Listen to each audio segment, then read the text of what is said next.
we honored 28 outstanding students and officially induct them as members of NJHS. After meeting the 3.0 GPA benchmark, the IC Faculty Council selected students who exemplify the NJHS values. Our presence today is in part to honor these students for their past work, yet membership in NJHS represents not only an honor, but a commitment. Therefore, our inductees will pledge today to continue their distinguished efforts in scholarship, character, and citizenship, and to provide leadership in the service to others in our community. The emblem of this society is the blazing torch. It is the symbol of our purpose, to bear forth the light of truth, to lead that others may follow in this light, and to keep burning in our school a lasting ambition for the enduring values of life. The society's motto is Noblesse Oblige, a French phrase literally meaning nobility obligates. In other words, it signifies that those of noble birth have the responsibility to behave honorably, generously, and responsibly to others. We believe that our opportunity to study at ISC also implies an obligation to serve those who may not share the same privilege. Now, I'd like to invite Julia Moraes, our historian, to briefly speak about the history of the Honor Society in our chapter.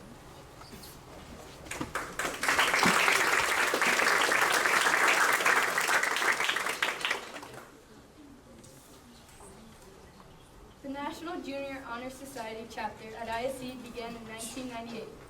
The superintendent at the time, Mr. Joe Houston Walker, was concerned that in addition to a rigorous academic program, students should learn and experience values such as honor, leadership, and service, and therefore established the ISC chapter of the National Honor Society.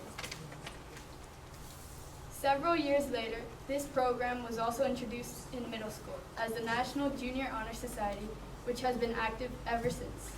Over the years, many high school and middle school students have had the opportunity to lead and serve our school and community.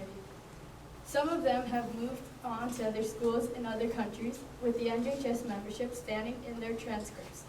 They transferred automatically into their new NJHS chapters and instantly belong to a group of like-minded students. There are currently 37 members in our chapter, and today we will induct 28 new members who have been selected by the Faculty Council through a rigorous selection process. This new addition to our society will help develop and carry out the projects for the forthcoming year. Now Ms. Monica and the ISC band will present a special interlude with the Spectrum.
Our ceremony will have two keynote speakers. I would like to introduce our first guest, Isabella Carrero. Isabella is a 12th grade student of the class of 2015 of ISC. She is an active student in our community since she entered in August 2011 when she was 14. Isabella is involved in several activities at our community, such as sports as well as volunteer works, like the Elder Aid CAS project, which she herself founded, and is vice president of the Global Link CAS project. Graduating this year, she was accepted to Johns Hopkins University, but has chosen to attend McGill University in Montreal, Canada, majoring in pharmacology to accomplish her goals of working in neurodegenerative diseases research. She is also in the last level of a program from which she could be receiving a scholarship to study. Good afternoon, everyone. First of all, I'd like to thank Ms. Barker and the NJHS team for giving me this opportunity to look back at my time at ISC and tell you a little bit about my academic trajectory in the hopes of giving you all hope that yes, you too can survive school and only have to lose your mind, but above all, to give you some perspective on the importance of your time as middle school students. Karma is a Buddhist concept that basically denotes the idea that the sum of a person's actions determines their fixed area of knowledge makes them thirsty for learning. Sooner than you think, you guys will be the ones standing where I am today, on the verge of becoming adults. And hopefully, you too will be able to look back at your time at ISC with a sense of nostalgia and gratitude.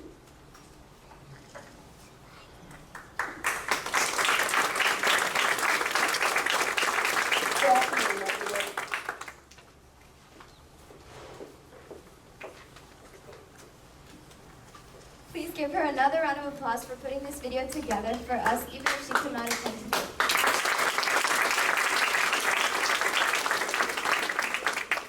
Now I'd like to introduce our second speaker, Antonio Rodriguez, a writer and educator. Mr. Rodriguez was at ISC last semester to give workshops to our students on the concepts of mindfulness and growth mindset. He has returned to finish directing and putting together our secondary school play, How to Find True Love Before You Turn 18. Please give him a round of applause.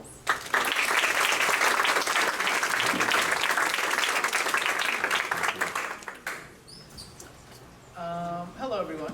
I just wanted to also honor the fact that Isabella Karam, who's not here today, is currently standing in Rio in the finalist process of a very prestigious scholarship, which sort of ties into a piece that I wanted to talk about today.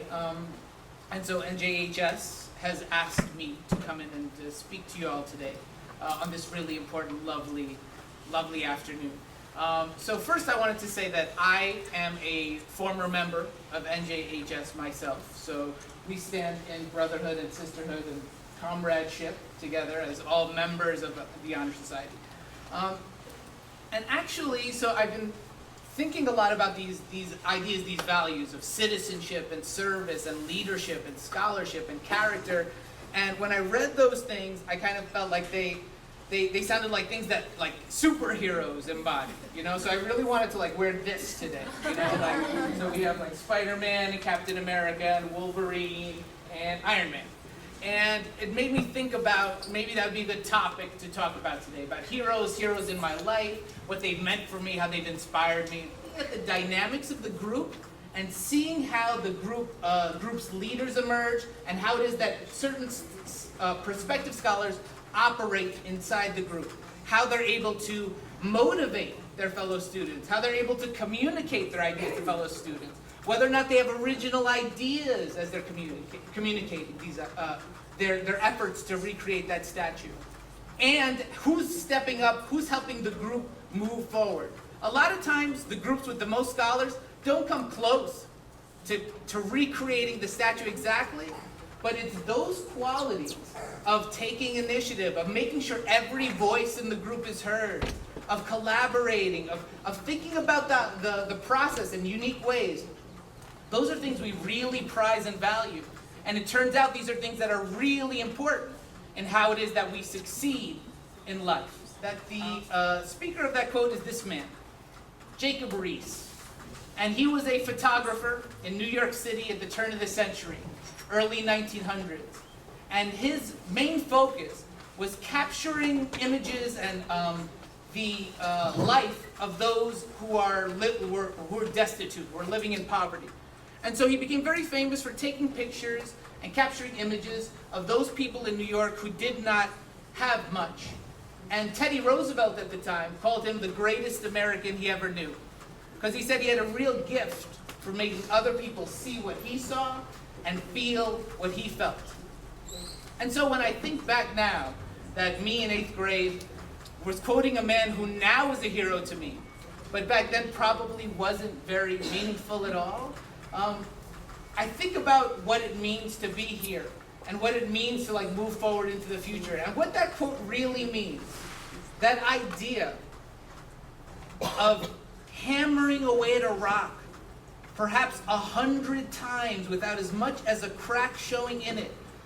Yet at the 101st blow, it will split in two, and I know it was not that blow that did it, but all that had gone before. And so I know that you're all spectacular students and in grand positions to achieve greatly in your future.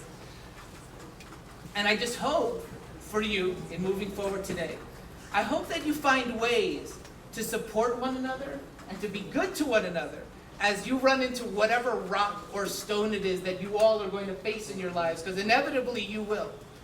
And that as much as you can, trying to be good to one another, turn to those people in your life that inspire you and care for you, and let them help you hammer away at that stone.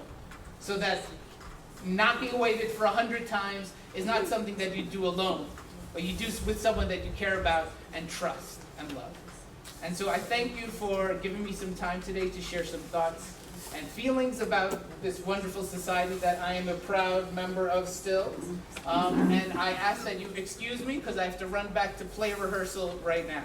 So thank you very much for today. Have a beautiful rest of your ceremony, and I'm grateful and happy and honored to have been a part of it.